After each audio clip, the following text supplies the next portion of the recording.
Right after the accident, I started just really trying to read as much as I could about potential therapies, treatments, cures, any kind of research that was going on, religiously, at least, several times a week, and just kind of check out what's going on the cure front and that kind of thing. And that was one of those aspects of science that seemed to be really promising for treating spinal cord injury and paralysis, was different types of stem cell research. And this is the non-controversial kind. This is what's considered an adult stem cell. So there's not the controversy behind embryonic and that sort of thing. So it's just, these are kind of first steps. But I feel like these are important steps, and really we have to do it. And we're just trying to kind of do it at what's considered a grassroots level. We're not, trying to wait for any kind of federal funding or help in that sense. We're just trying to get it done here. I want to get people walking, and you're the reason.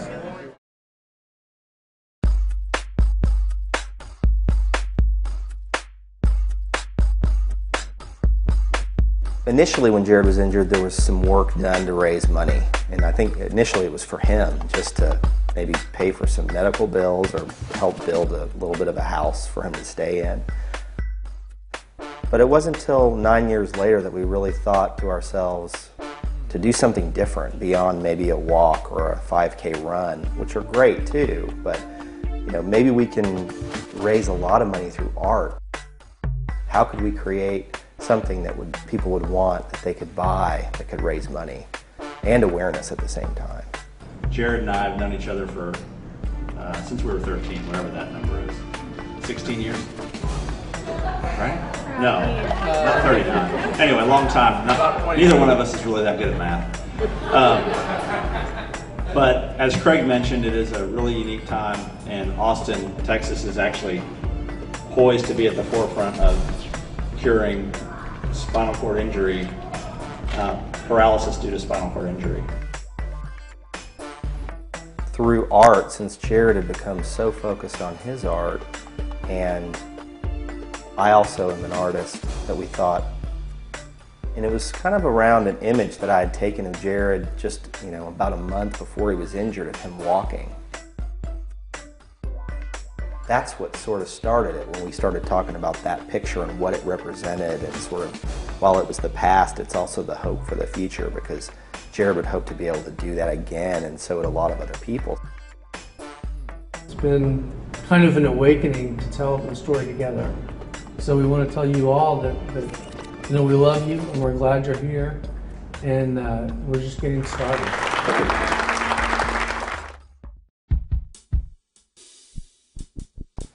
If Jared continues on the path and the place that he's in with his attitude and his spirit and his belief, then all those other things I think will take care of themselves. So that's kind of my hope, is that he can retain that ability to sort of rise above. So many people may not be able to do, and it's a great inspiration for a lot of people, for him to be able to sort of show up with a smiling face and this incredible vigor in spite of his injury and his sort of being stuck in this chair for the time being.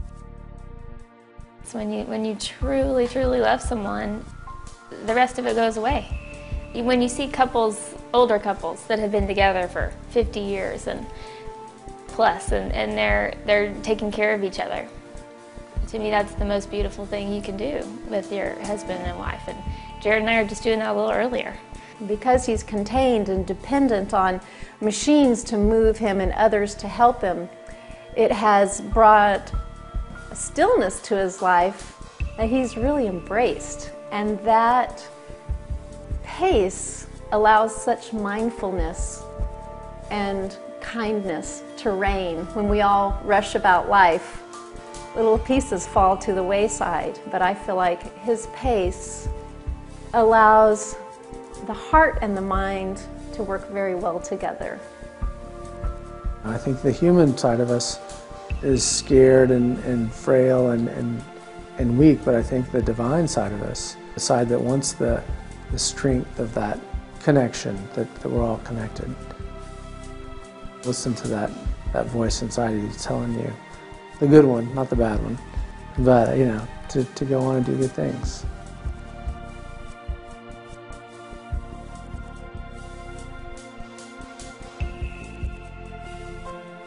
Jared is determined to paint himself out of his wheelchair and help other spinal cord injury victims in the process. But until the day he walks again, his spirit soars on the hope and passion he nurtures through his art.